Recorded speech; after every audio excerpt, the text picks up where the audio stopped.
جھوٹا مکار اور بزدل دشمن جو جنگ تو ہار گیا پاکستان سے، لیکن اب اوچھے ہتھکنڈوں پر اتر آیا ہے۔ اور یہ بات پہلے بھی کہی جا رہی تھی کہ اگر وہ جنگ ہار جاتا ہے تو کہیں نہ کہیں پاکستان کو نقصان پہنچانے کی کوشش ضرور کرے گا، لیکن اس کے لیے وہ چھپ کر وار کرے گا۔ اور آج ایسا ہی افسوسناک واقعہ پیش آیا بلوچستان کے ضلع خزدار میں، جہاں پر ایک اسکول کی بس کو نشانہ بنایا ہے، اور یہ وہی پراکسیز ہیں جو کہ بھارت کے لیے ماضی میں بھی کام کرتی رہی ہیں اور آج تک کر رہی ہیں۔ اور یہ جو افسوسناک واقعہ پیش آیا، اس میں 3 طالبات شہید ہوئی ہیں، جن میں 6ٹھی جماعت کی ثانیہ سومرو، 7ویں جماعت کی حفظہ کوثر اور 10ویں جماعت کی عیشا سلیم شامل ہیں۔ جو وزیر اعلیٰ بلوچستان ہیں، انہوں نے کیا کہا اس واقعے کے بعد، کس عزم کا اظہار کیا، وہ آپ کو دکھاتے ہیں اور پھر اس پر ہم بات کریں گے۔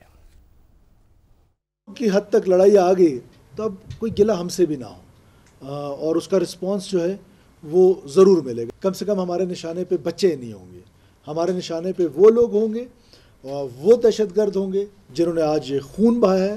بھارت اس شکست کا جو اس کو منہ کی کھانی پڑی ہے، انٹرنیشنل دنیا میں جو اس کی سبکی ہوئی ہے، ہمیں پتہ تھا، کریڈیبل انٹیلیجنس تھی کہ وہ یہاں پر بلوچستان میں جو ہے وہ کچھ نہ کچھ کریں گے۔ کہ اس لیے میں کہتا ہوں دہشت گردوں کا نہ کوئی قوم ہے، نہ کوئی قبیلہ ہے، ان کو صرف دہشت گرد کہا جائے۔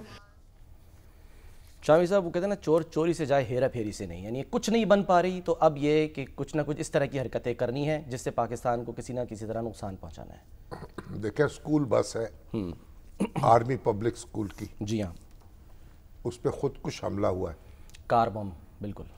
اور کتنے پھول سے بچے جو ہیں جان کی بازی ہار گئے، کتنے زخمی ہو گئے اور ہسپتالوں میں زیر علاج ہیں۔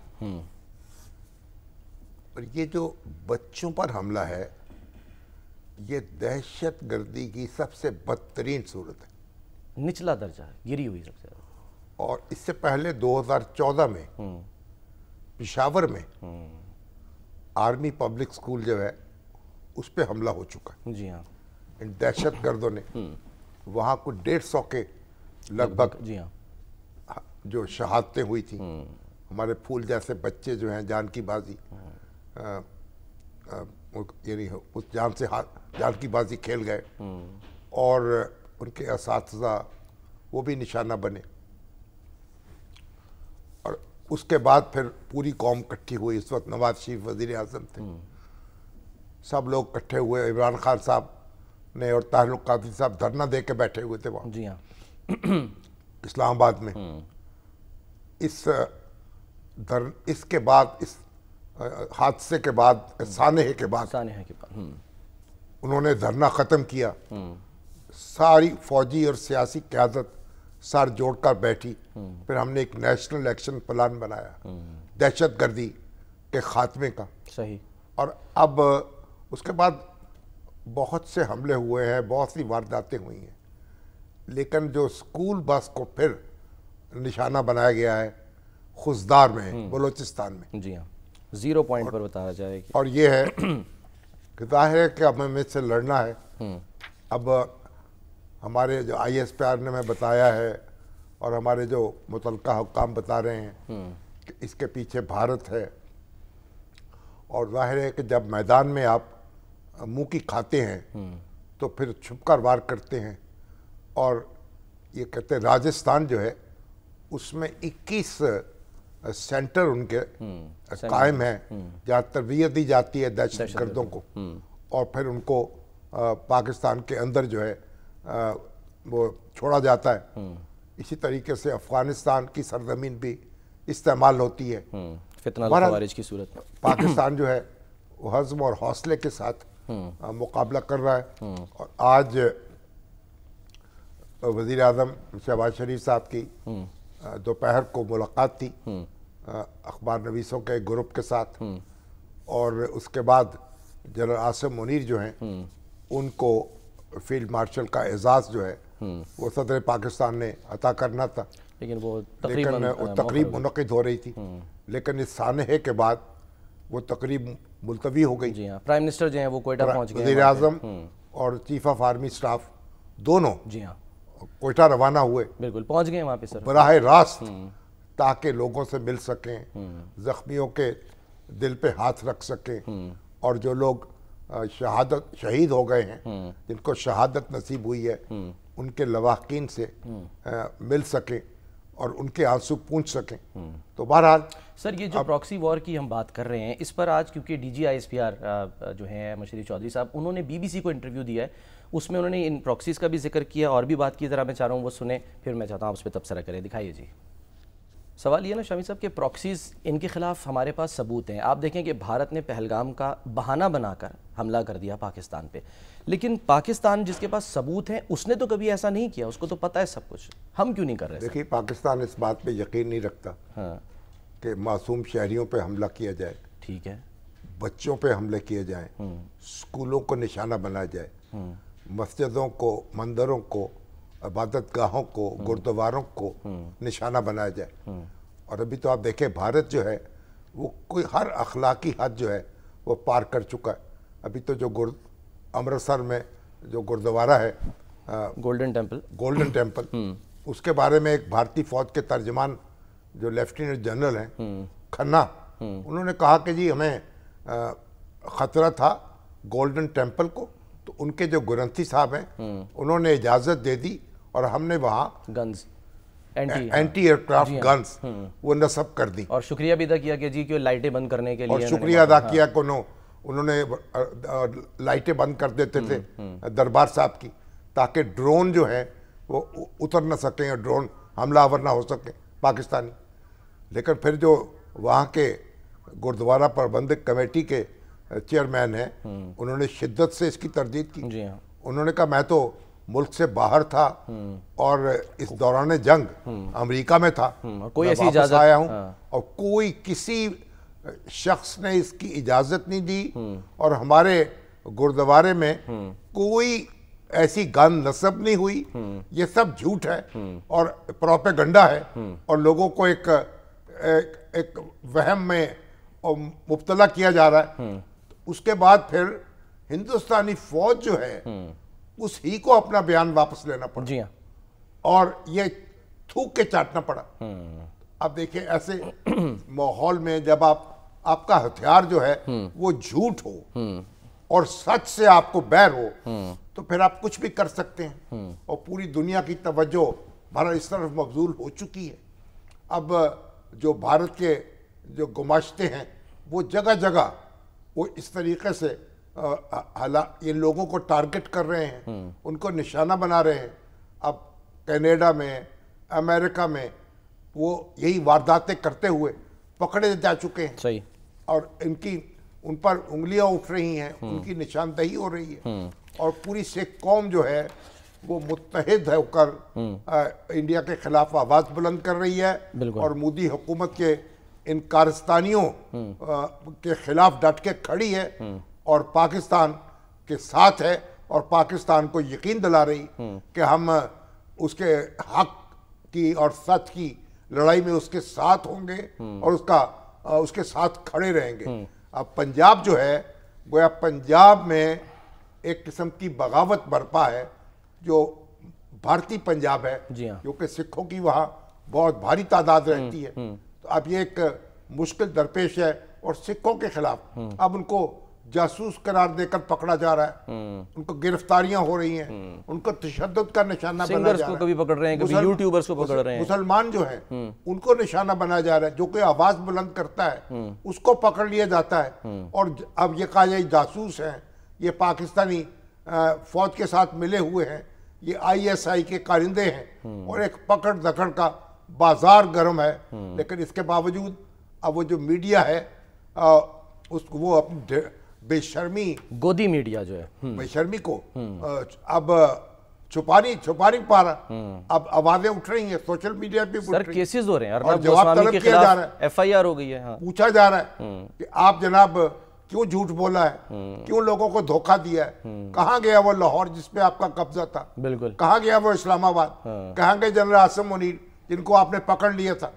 آپ دیکھیے وہ فیلڈ مارشل بن کے اپنے سینے پر تمغے سجائے بیٹھے ہیں اور وہ اپنے زخم چاٹ رہے ہیں. تو بہرحال سر واپس میں اس طرف آ کے صرف آپ سے ایک سوال یہ کرنا چاہ رہا ہوں کہ جو ابھی وزیر اعلیٰ بلوچستان بھی کہہ رہے ہیں کہ جی ریاست جو ہے وہ سب کر سکتی ہے، اب خاموش تماشائی کا کردار نہیں، فیصلہ کرنا ہوگا.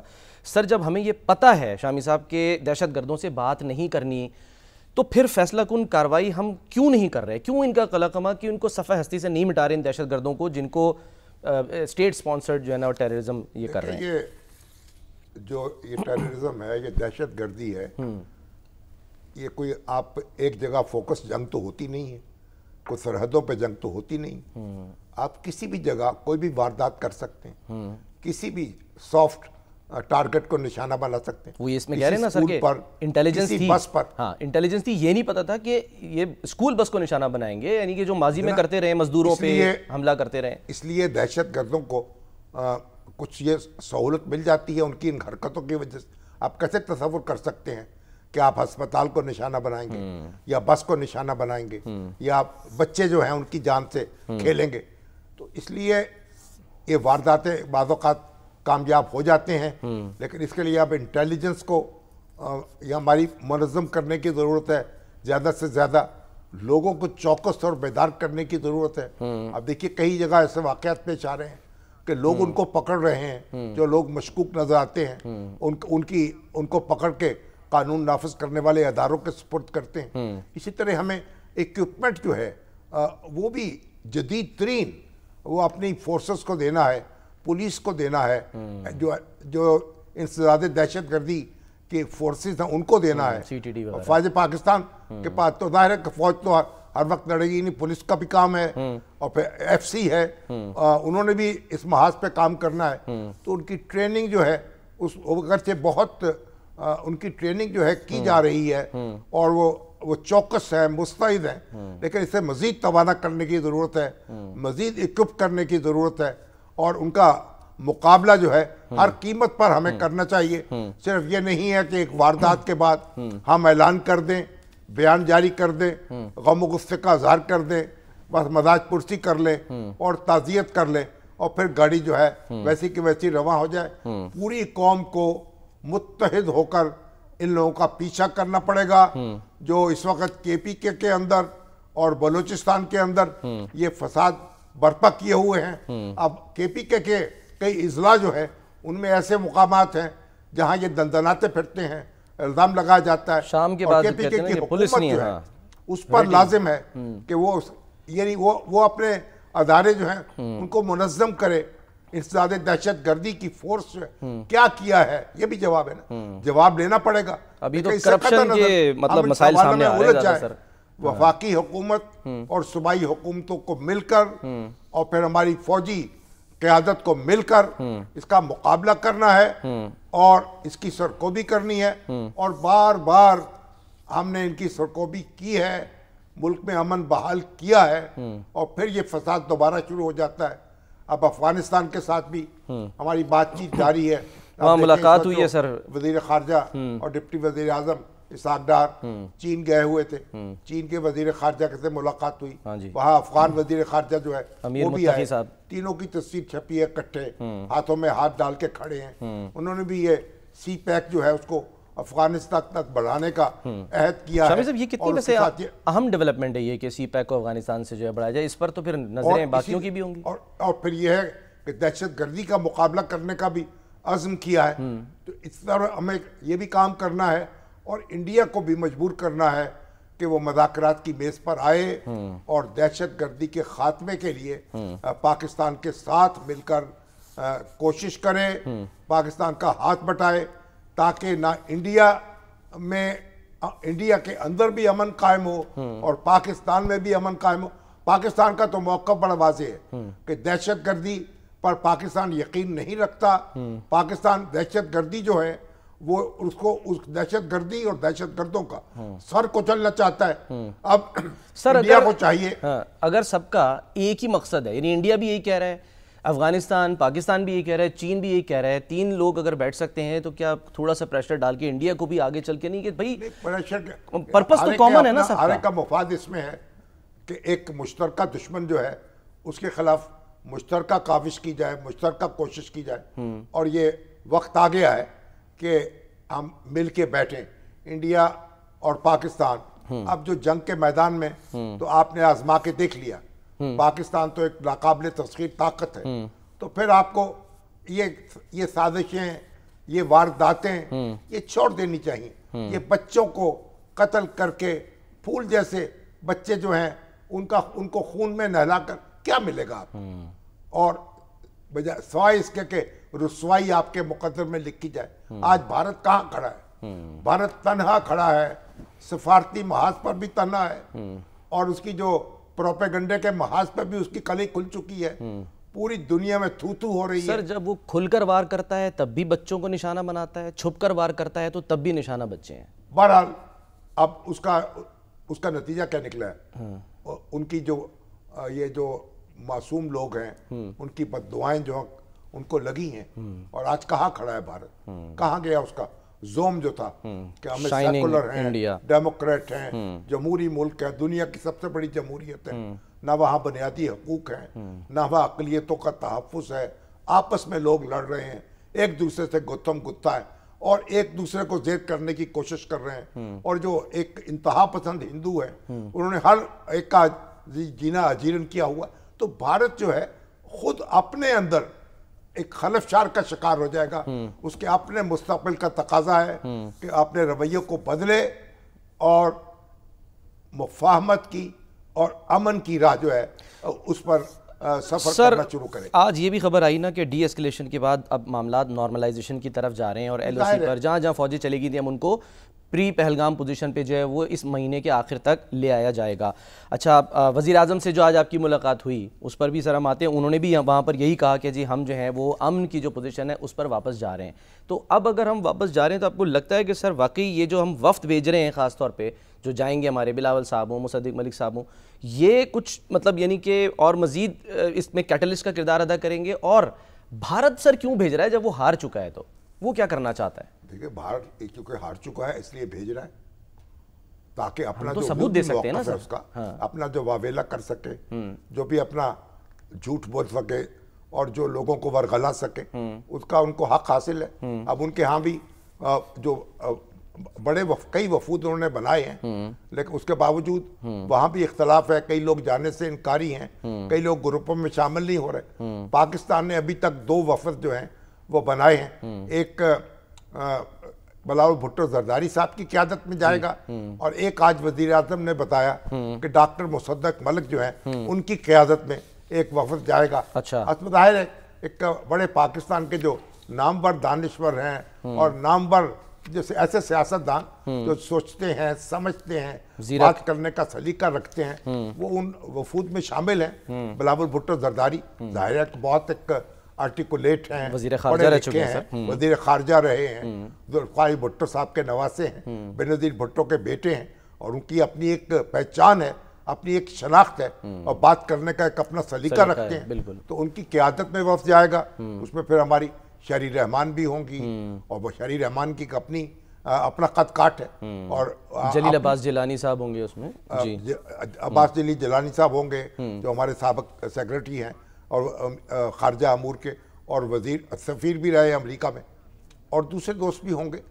خرم دستگیر ہیں، انجینئر ہمارے مسلم لیگ نون کے، بہت بڑے دانشور ہیں، بہت بڑے اہل قلم بھی ہیں، اور دسترس بھی رکھتے ہیں فارن افیئرس کے اوپر، ان کی بڑی گہری نظر ہے اور بہت اچھی گفتگو کرتے ہیں۔ تو اس طریقے سے پاکستان کے ذہین لوگوں کا ایک 2 وفد اس وقت تشکیل دیے گئے ہیں، کہتے ہیں پاکستان کا بیانیہ ہے اس سے لوگوں کو آگاہ کریں، جو پاکستان کا نقطہ نظر، اگرچہ کہ پاکستان کا نقطہ نظر جو ہے وہ تو پوری دنیا میں اب پھیل چکا ہے اور تسلیم کیا جا چکا ہے، کیونکہ پاکستان نے جو وزیر اعظم پاکستان نے کاکول اکیڈمی میں تقریر کی تھی پہلے دن، تو ایک بیانیہ جو ہے پاکستان کا، وہ تو انہوں نے ایسا بیانیہ تھا کہ وہ پوری دنیا نے اس کو ایکسیپٹ کیا۔ انہوں نے کہا بھائی آپ ایک بین الاقوامی تحقیقات کرا لیجئے، شفاف، اور ثابت کر دیجئے کہ پہلگام کا واقعہ کس نے کیا ہے، تو جو پھر ہمیں اگر ہماری قصور ہو تو ہمیں سزا دے لیجئے۔ اور ہندوستان نے وہ بات قبول نہیں کی۔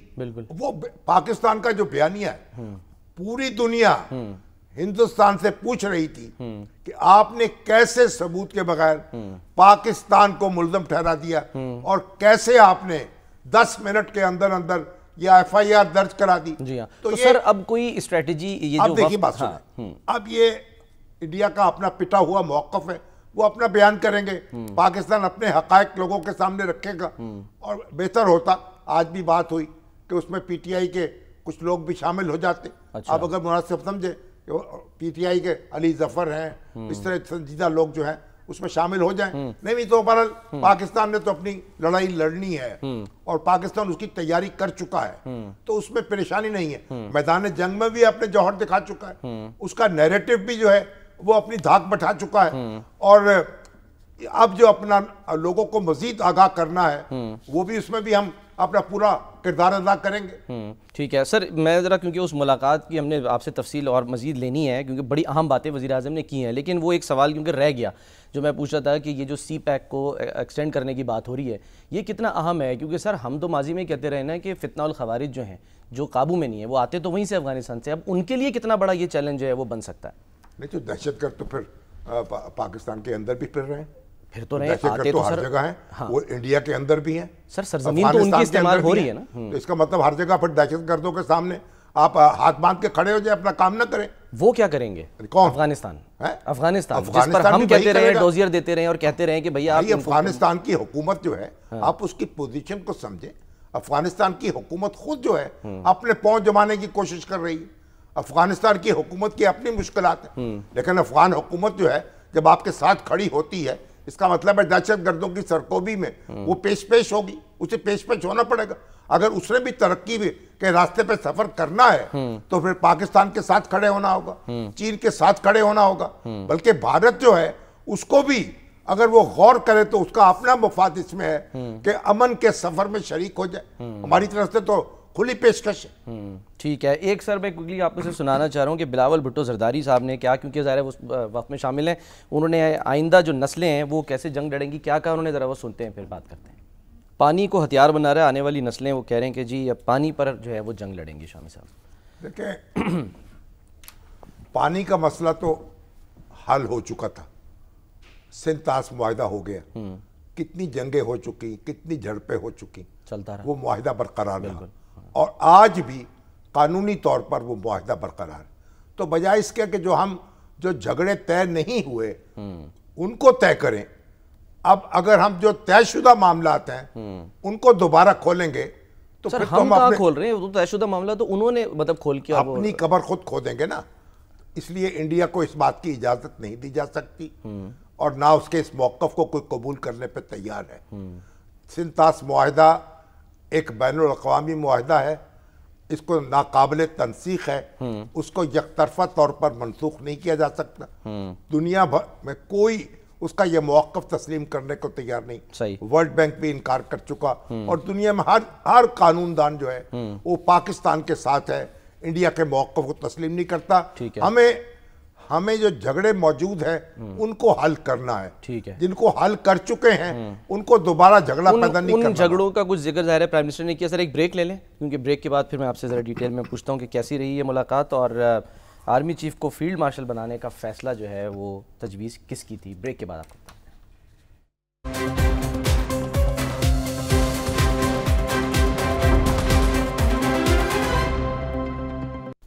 Welcome back. جی شامی صاحب, آج پرائم منسٹر صاحب نے آپ کو بلایا ہوا تھا, بڑی اہم وہاں پر جو ہے وہ ملاقات ہوئی. ذرا کائنڈلی شیئر کریں کیا کیا باتیں ہوئیں. کچھ ہیڈ لائنز جو ہیں وہ تو ہم نے دیکھی, امن کی پوزیشن پر واپس آنے کی تو بات کی ہے. وزیر اعظم کے ساتھ ہم نے آج زہرانہ جو ہے اس پہ بلایا تھا. اچھا, ایک گروپ تھا میڈیا پرسنس کا. ٹھیک ہے, ہمارے کوئی 8-10 دوست تھے اس میں. اچھا, اور یہ بتایا گیا کہ انہوں نے فیصلہ کیا کہ مختلف گروپس کی صورت میں وہ میڈیا کے لوگوں سے ملیں گے. اچھا, 8-8, 10-10, 12-12 ٹھیک ہے لوگوں سے یعنی تاکہ ذرا بات چیت ہو سکے کل. صحیح. اور اس میں سارے وزراء کرام بھی موجود تھے, وزیر اطلاعات بھی تھے. اچھا, اللہ طارڑ صاحب, وزیر دفاع بھی تھے خواجہ آصف صاحب. اچھا, وزیر قانون اللہ طارڑ صاحب, ہمارے ڈاکٹر مصدق ملک صاحب. اچھا, اور سب نامی گرامی لوگ موجود تھے, سرکاری افسر تھے, اینکر پرسن. اور بڑی اچھی گفتگو ہوئی اور وزیر اعظم نے جو بھی صورتحال ہے اس سے آگاہ کیا اور انہوں نے بتایا. پہلی بات تو یہ ہے کہ مختلف سوالات بھی ہوئے. اچھا. اور وزیر اعظم کو ان کی فراست کی داد بھی دی گئی. اچھا. کہ فوج نے یہاں ہماری فوجی قیادت نے ایک اپنا کردار ادا کیا ہے اور افواج پاکستان نے ایک ناقابل تسخیر طاقت یعنی کے طور پر پاکستان کو منوایا ہے. اسی طرح وزیر اعظم نے جو بیانیہ ایڈاپٹ کیا ملٹری اکیڈمی کاکول میں, جو انہوں نے کہا کہ دنیا سے ایک شفاف تحقیقات کرا لیجئے, پہلی دفعہ جو آفر وہیں سے آئی تھی, وہ ایک پاکستان کا وہ بیانیہ بنا جس سے پھر انڈیا جو ہے وہ پسپا ہوتا چلا گیا, اس کو قبول نہیں کر سکا اور وہ پیچھے ہٹتا چلا گیا. صحیح. تو بہرحال ایک تو یہ کہ یہ جو جنرل عاصم منیر صاحب ہیں, ان کو جو فیلڈ مارشل کا اعزاز دیا گیا, یہ تجویز فوج کی طرف سے نہیں آئی. ہاں, یہ کچھ ہلکے میں وہ اس طرح کی باتیں, یہ وزیر اعظم کی اپنی تجویز تھی. اچھا. کابینہ نے اس کو منظور کیا ہے اور اس میں پھر نواز شریف صاحب کی بھی ظاہر مشاورت شریک ہوگی. اور سر انہوں نے خود بتایا یہ سوال کرنے پہ انہوں نے بتایا. اچھا. ظاہر ہے کہ جب گفتگو ہوتی ہے لوگ سوال کرتے ہیں, اس میں چیزیں کھلتی ہیں. تو یہ جو ان کا اعزاز ہے, گویا اعزاز یہ فوج کا تقاضا نہیں تھا, نہ کوئی کسی کے حاشیہ خیال میں تھا, پیورلی پرائم منسٹر شہباز شریف صاحب یہ پرائم منسٹر کا فیصلہ تھا اور انہوں نے اس کو عملی جامہ پہنا ہے مشاورت کر کے. اب ہم نے کہا کہ بھئی آپ کو ہم کیا پیش کریں. اچھا.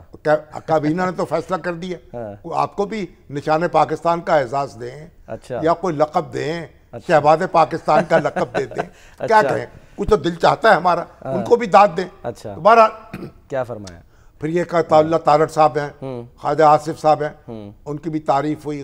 عطا اللہ تارڑ صاحب کے بارے میں ہم نے کہا کہ بھئی ان کو بھی اعزاز ملنا چاہیے. اچھا. D G I S P R جو ہیں جنرل احمد شریف, وہ کمال کام کیا ہے, ان کو بھی اعزاز ملنا چاہیے.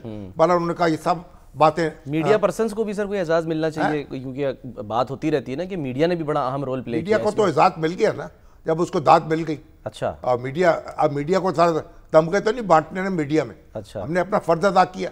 اب جیسے فوج جو ہے اس نے اپنا فرض ادا کیا, اب اور یہ جو کامیابی ہے یہی ہمارا اعزاز ہے. اچھا. کہ اللہ نے ہمیں کامیاب کیا. اور میں نے تو ان سے ہنستے ہوئے کہا, میں نے کہا ہمارے لیے سہولت بھی تھی نا ایک, ہمیں جھوٹ بولنے کی ضرورت ہی نہیں تھی. اچھا. ہم نے جھوٹ بولا ہی نہیں, ہم نے سچ کا پرچار کیا. ہمارا سر سورس آف انفارمیشن جو تھا وہ بھی تو سچا تھا نا. آن گراؤنڈ جو حقائق تھے ہم تو اس کی عکاسی کر رہے تھے. بالکل. تو ہمیں جھوٹ بولنے کی کیا ضرورت تھی. یہ تو انڈیا کا جھوٹ بولنا پڑا نا, ان کا میڈیا کو چھپانا پڑا بہت ساری چیزوں کو, چھپانا پڑا, بہکانا پڑا, ورغلانا پڑا لوگوں کو, اور جھوٹ کا سہارا لینا پڑا. تو ہم افواج پاکستان کے شکر گزار ہیں کہ ہمیں جھوٹ بولنے سے بچا لیا انہوں نے. ان کی کارکردگی ایسی رہی کہ ہم اس کو سچ بول کر ہم باوقار ہو گئے. ہمارا ملک جو ہے سر بلند ہو گیا اور وہ جھوٹ بول کر رسوا ہو گئے. بالکل. اچھا. اور دوسری بات یہ کہ انہوں نے کہا کہ دیکھیے جب سوال ہوا کہ امریکہ جو ہے, اب جو امریکن وزیر خارجہ ہیں انہوں نے مجھے 2 مرتبہ کال کیا, بار بار وہ کال کر رہے تھے, ہمارے رابطے میں تھے. کیوں تھے؟ ظاہر ہے مجھ سے بات کرتے تھے, پھر انڈیا سے بات کرتے تھے, وہاں بھارتی حکام سے بات کرتے تھے, اور اس لیے امریکہ کا کردار جو ہے وہ تو اپنی جگہ موجود ہے جنگ بندی میں. اب اگر بھارت کا کوئی سیکرٹری یا وزیر یہ کہتا ہے کہ یہ کردار نہیں ہے تو پھر جھوٹ میں اپنے جھوٹوں میں ایک اور اضافہ کر رہا ہے, اور پریزیڈنٹ ٹرمپ جو ہے ان کو ناراض کر رہا ہے یا ان کے کردار کی نفی کر رہا ہے. نام ہی نہیں لے رہے سر ان کا, تو امریکہ ذکر ہی نہیں کر رہا. انہوں نے کہا ایک بات. دوسری بات یہ کہ ہم نے جنگ بندی کی کوئی درخواست کسی سے نہیں کی. اچھا. نہ امریکہ سے نہ انڈیا سے. انہوں نے جنگ بندی کی درخواست ہمیں بھیجی اور ہم نے کہا ٹھیک ہے. ہم نے اپنا جب پورا مظاہرہ کر دیا, ان کو ناکوں چنے چبوا دیے, پھر اس کے بعد ہم نے کہا ٹھیک ہے. یہ sir D G I S P R نے یہ آج بی بی سی کو یہ تو کہا, انہوں نے کہا کہ یہ پہلا جب آیا تو ہم نے کہا کہ پہلے ہم بدلہ لیں گے, اس کے بعد ہم ان کو بدلہ دیں گے, بدلہ چکھائیں گے, پھر اس کے بعد جنگ بندی ہے ہماری. ہم جنگ کو طول دینا نہیں چاہتے. اور وزیر اعظم نے بالکل برابر بات کہی ہے. انہوں نے کہا دیکھیے اب جو ہے ایک تو یہ ہے کہ جو جنگ سے پہلے کی جو صورتحال ہے اپریل کی جو فوجیں ہیں ان پہ واپس چلی جائیں گی. ٹھیک ہے, اس پوزیشن پہ واپس چلی جائیں گی. سے پہلے والی. ٹھیک. ڈی جی جو ہے ملٹری آپریشنز کے ڈی جی ہیں دونوں کے, جی ہاں, ان کے درمیان رابطہ موجود ہے اور یہ کام ہو رہا ہے. اس سے آگے بڑھ کے جو نیشنل سیکورٹی ایڈوائزر ہیں ان کی سطح پر بات چیت ہوگی, اور پھر اس کے بعد دیکھیں گے کہ بات چیت کیسے ہوگی, دو طرفہ ہوگی. کوشش یہ ہے ہمارے دوسرے دوست بھی شریک رہیں. سعودی عرب ہے, اس میں یو اے ای ہے, پھر چین ظاہر ہے, ترکیہ ہے. اب ترکیہ پہ اور چین پہ شدید غصہ ہے. بالکل, بوائیکاٹ کر رہے ہیں. حقیقت یہ ہے کہ ترکیہ نے بھی, چین تو خیر اپنی جگہ اپنی مثال آپ ہے, ہماری ان کی دوستی جو ہے, لیکن ترکیہ نے جس طریقے سے پاکستان کا ساتھ دیا ہے, ان کے ڈرون جو ہیں وہ اس میں کام آئے ہیں. ان کے پاس اسرائیلی ڈرون تھے, ہمارے پاس ترکیہ کے, اور ترکیہ نے جس طرح معاونت کی ہے بالکل ہاتھ دل کھول کر, اور ہر ایک ہمارے ساتھ پوری شدت سے کھڑا ہوا ہے. تو طیب اردوان کو سلام, اور یہ پاکستانی قوم کا, ہمارے ترکیہ کے جو عوام ہیں ان کو سلام. تمہارا ایک پاکستان کے سارے دوست جو ہیں, اب ان کا تعاون بھی حاصل ہوگا. آپ دیکھتے ہیں بات چیت کیسے آگے بڑھے گی. پاکستان امن چاہتا ہے, پاکستان لڑائی نہیں چاہتا, پاکستان دہشت گردی کا خاتمہ چاہتا ہے. اس کے لیے نہیں, ان کا دیکھیے, پہلی بات ہے کشمیر کا مسئلہ, ہاں جی, دوسری بات ہے پانی کا مسئلہ, بالکل, تیسری بات ہے دہشت گردی, اور تجارت, اور چوتھی بات ہے تجارت. یہ راستے کھلیں.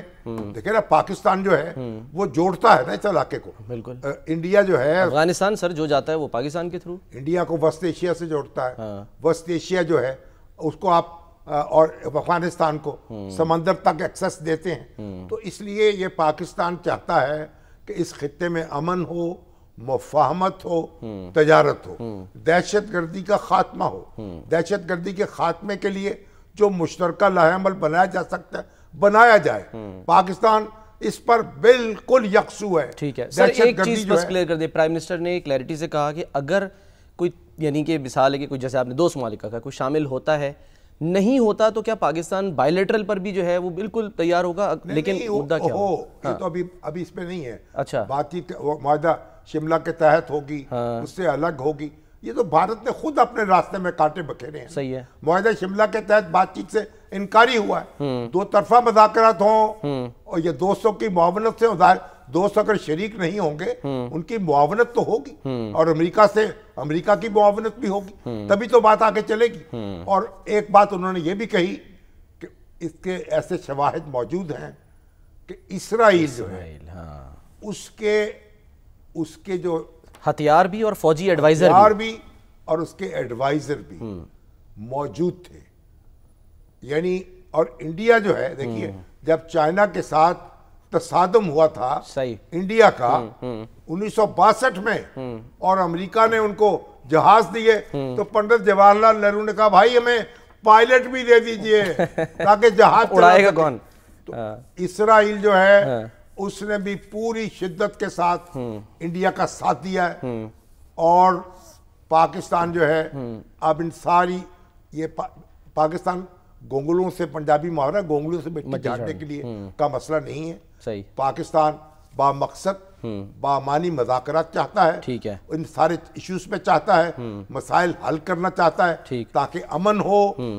بھارت اپنی جگہ اپنے راستے پہ چلے, ہم اپنے راستے پہ چلیں, امن کی فضا قائم ہو اور آگے بڑھ سکیں اور ترقی کر سکیں. ٹھیک ہے, بالکل ان کا واضح اور 2 ٹوک پیغام تھا. ٹھیک ہے سر, ہم تھوڑا سا ذرا اپنی لوکل اس کی طرف بھی آ جاتے ہیں, پالیٹکس کی طرف, کہ پی ٹی آئی نے جو ہے وہ مبارکباد. اچھا, کیا ہے؟ دیکھیں یہ جو جنرل عاصم منیر ہیں, جی جی, اب وہ ہو گئے جناب فیلڈ مارشل. ٹھیک, فیلڈ مارشل جو ہے اس کا مطلب یہ نہیں ہے, فیلڈ مارشل ایک اعزازی منصب ہے.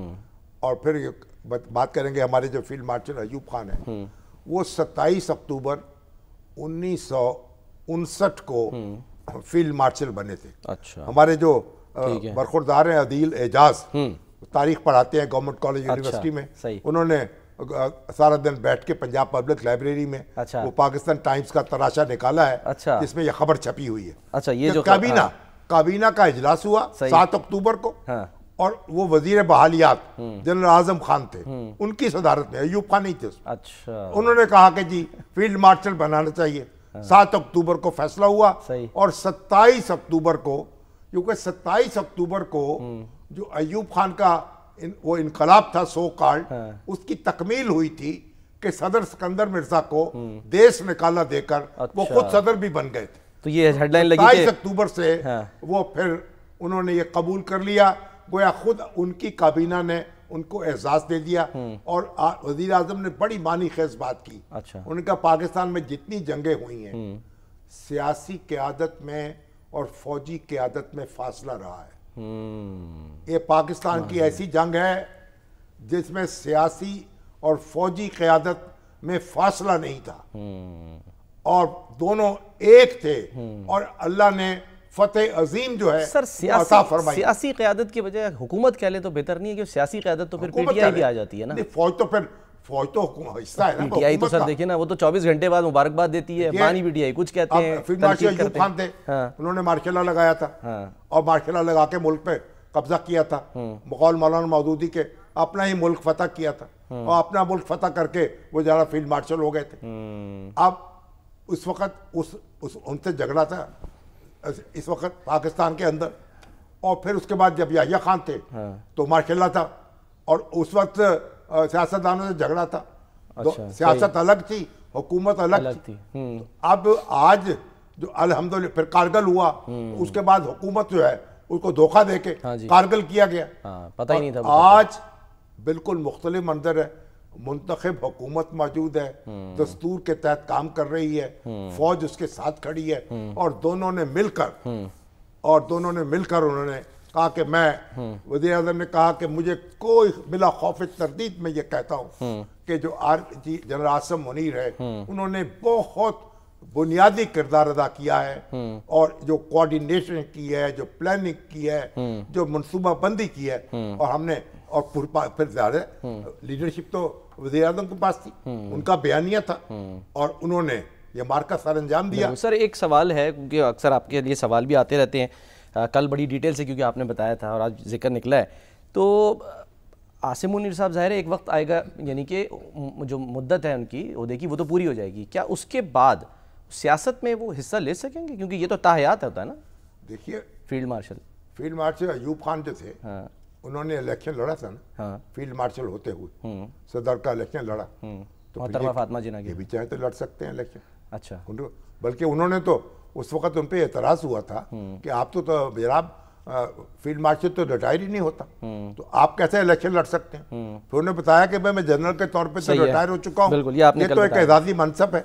تو دیکھیے اب تو ٹینیور ایوب خان کے دور میں آرمی چیف کا ٹینیور 4 سال تھا، صحیح، اس کے بعد بھٹو صاحب نے اس کو 3 سال کر دیا، اب 5 سال کر دیا شہباز شریف صاحب نے، اب ٹینیور آرمی چیف کا 5 سال ہے۔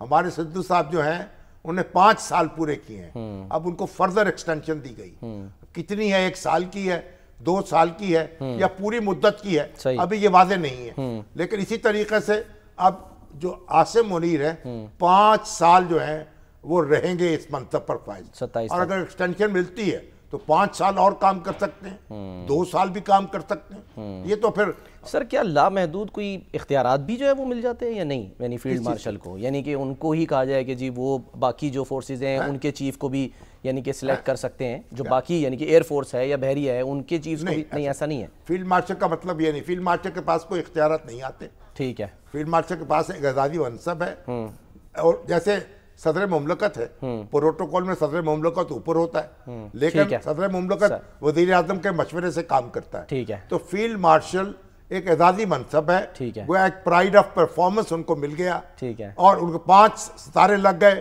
اختیارات وہی ہیں جو آرمی چیف کے ہوں گے، اسی کو وہ استعمال کر سکیں گے اور اختیار کر سکیں گے۔ ٹھیک ہے، ایک بریک لیتے ہیں سر، بریک کے بعد ہم واپس آتے ہیں۔